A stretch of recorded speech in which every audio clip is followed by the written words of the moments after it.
Buenos días, somos el grupo 5 y hoy os vamos a presentar nuestro tema animales vegetales y diversidad biológica. Empezaremos desde el origen, la célula y terminaremos clasificando las distintas especies, pasando por el término biodiversidad.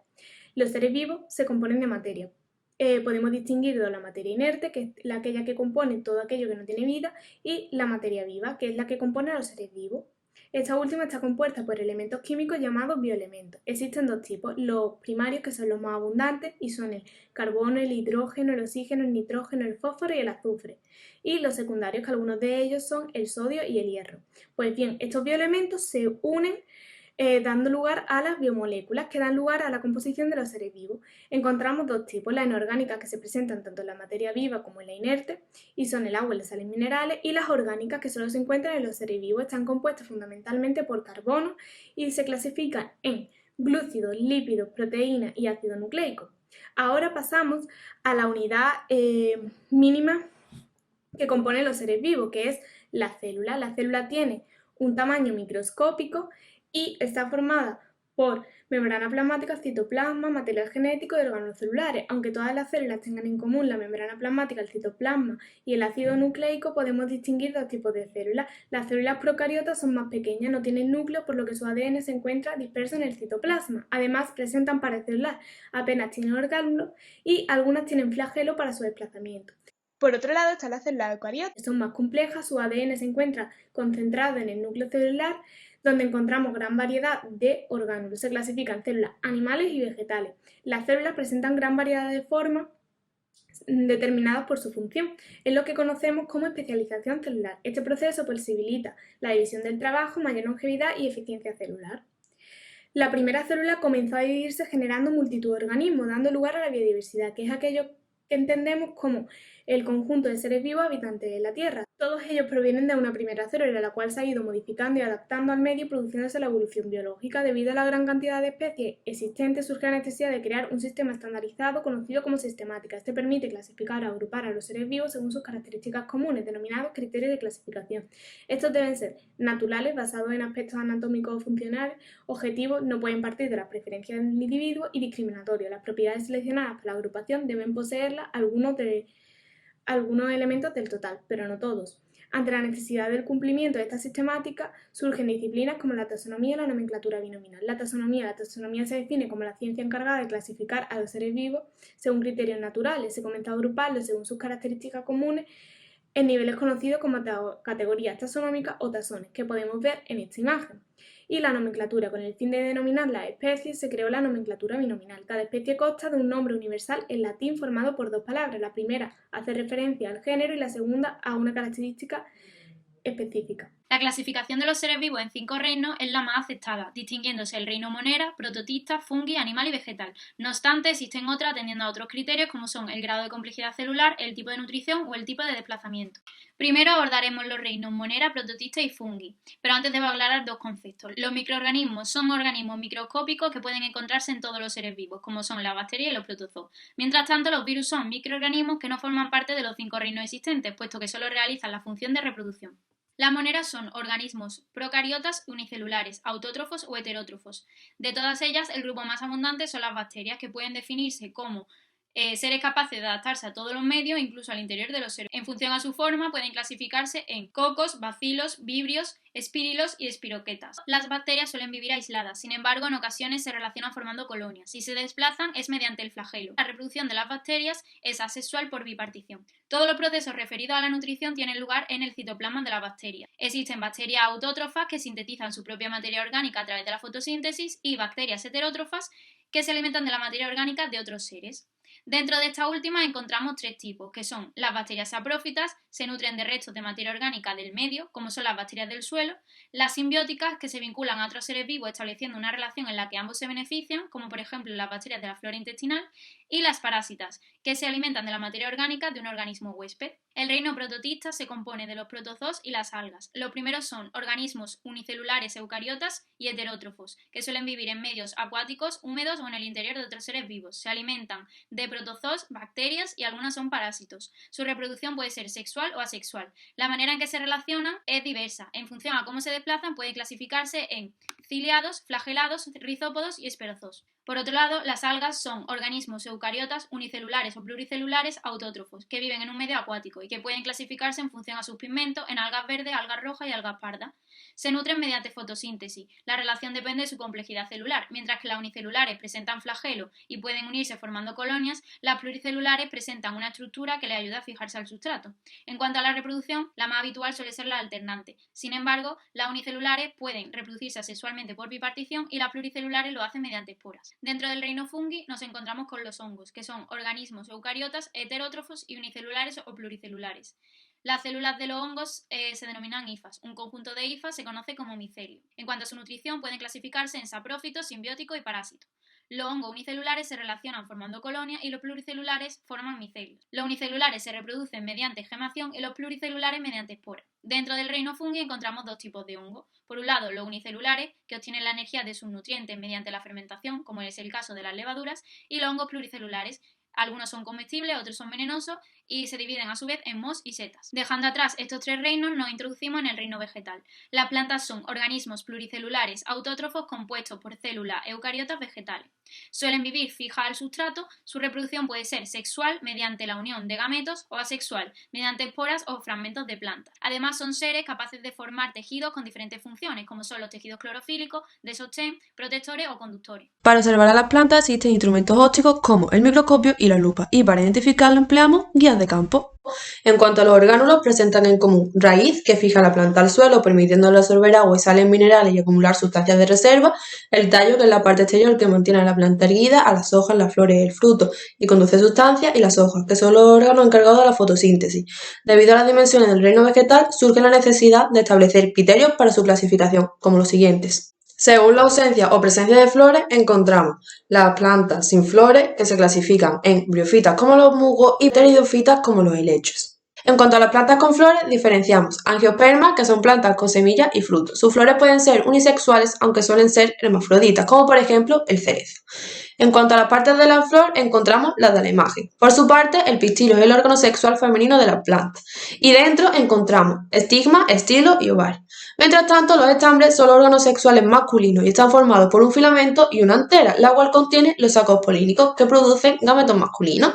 Por último, encontramos el pedúnculo, que une la flor al tallo; la corola, que es el conjunto de pétalos; y el cáliz, que es el conjunto de sépalos. Por otro lado, las gimnospermas son plantas con semillas y sin frutos, que presentan flores que se agrupan en un tallo común, formando inflorescencias masculinas y femeninas como las de la imagen, aunque son unisexuales, pues presentan flores de un único sexo, por ejemplo, los pinos. También las podemos clasificar según su tipo de hoja. La distinción más común es hoja perenne, que permanece durante todo el año, como por ejemplo el roble; y la hoja caduca, que se desprende estacionalmente debido a que la planta necesita ahorrar energía en épocas donde los nutrientes son escasos, por ejemplo el almendro. Además, en función a la forma de la hoja, también podemos distinguir simple, compuesta, aserrada, acicular, lobulada, de extremo puntiagudo y de borde dentado, que son las que observamos en la imagen. Otra clasificación es según su tamaño, que encontramos matas, hierbas, arbustos y árboles. Bien, pasamos al reino animal. Los animales son organismos pluricelulares compuestos por células eucariotas animales y con nutrición heterótrofa. A rasgos generales, todos poseen un crecimiento limitado, se desplazan, poseen un esqueleto interno o externo, presentan simetría bilateral, radial o son asimétricos y se componen de estructuras celulares complejas. Para observar a los animales empleamos instrumentos ópticos como los prismáticos y la lupa, y para identificarlos también empleamos guías de campo. Los animales también son un reino extenso, por ello existen criterios para identificarlos basados en elementos observables directos e indirectamente. En cuanto a los elementos observables indirectos, encontramos los climas que habitan o la distribución geográfica. En cuanto a los elementos observables directos, por ejemplo, en función a si poseen o no columna vertebral, el tipo de alimento, la forma de desplazarse según el medio en el que viven, según el lugar donde se desarrolla el embrión. Pero la clasificación más común hace referencia a animales invertebrados y vertebrados. A continuación llegamos a los invertebrados. Se trata de un grupo de animales que carece de columna vertebral, pero pueden presentar esqueleto externo o interno. Además son exotermos, es decir, su temperatura corporal depende del medio, y se clasifican en 8 grupos. En primer lugar encontramos a los poríferos, que son los acuáticos invertebrados más sencillos junto a los nidarios. Estos carecen de simetría o tienen simetría radial y además se mantienen erguidos gracias a un esqueleto hecho de espículas.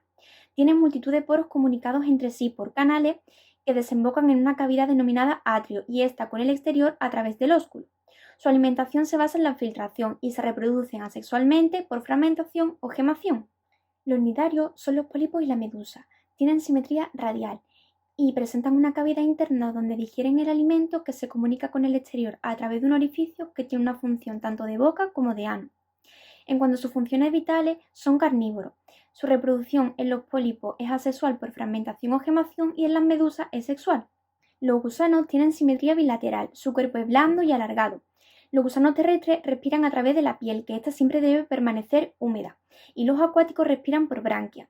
Son carnívoros, herbívoros y detritívoros, y su reproducción es asexual por fragmentación o sexual. Se clasifican en 3 grupos: nematodos o gusanos cilíndricos como la lombriz intestinal, platelmintos o gusanos planos como las planarias y anélidos o gusanos anillados como la lombriz de tierra. Los moluscos tienen simetría bilateral y un cuerpo blando más una concha, que ésta sirve tanto de sujeción como de protección para el cuerpo. Este se encuentra dividido en cabeza, donde se concentran los órganos de los sentidos, pie musculoso y masa visceral. Además, en la boca tienen la rádula, que es una especie de lengua para triturar el alimento. En cuanto a la respiración, los terrestres por pulmones y los acuáticos por branquias. Son carnívoros o herbívoros y su reproducción es sexual con fecundación interna. Además, se clasifican en bivalvos como las almejas, gasterópodos como el caracol y cefalópodos como el pulpo. En los equinodermos, su esqueleto está formado por placas y espinas. Su desplazamiento se debe o a los pies ambulacrales o algunos viven fijos. En cuanto a la respiración, es por branquias. Son herbívoros, carnívoros u omnívoros y su reproducción es sexual. Son ovíparos. Se clasifican en crinoideos como los lirios de mar, holoturoideos como los pepinos de mar, equinoideos como los erizos de mar y ofiuroideos y asteroideos como las estrellas de mar. Por último, los artrópodos, el grupo más abundante. Estos presentan apéndices articulados, tienen simetría bilateral, sufren un proceso denominado muda para crecer y además sufren metamorfosis. En cuanto al cuerpo, se dividen en cabeza, tórax y abdomen, o también en cefalotórax y abdomen. Su respiración puede ser por tráquea o branquia. Son herbívoros, carnívoros, omnívoros o incluso parásitos, y su reproducción es sexual. En cuanto a la clasificación, los dividimos en miriápodos, arácnidos, crustáceos e insectos. A continuación pasamos a los animales vertebrados, que son organismos pluricelulares compuestos por células eucariotas animales. Se caracterizan por tener esqueleto interno con columna vertebral. Su cuerpo se divide en 3 partes: cabeza, tronco y extremidades. Pueden ser ovíparos, vivíparos y ovovivíparos, y presentan simetría bilateral. Los peces son acuáticos y ectotermos, tienen forma hidrodinámica. Su cuerpo suele estar cubierto de escamas y sus extremidades son aletas. Algunos órganos exclusivos de los peces son la línea lateral para detectar movimientos y la vejiga natatoria para flotar.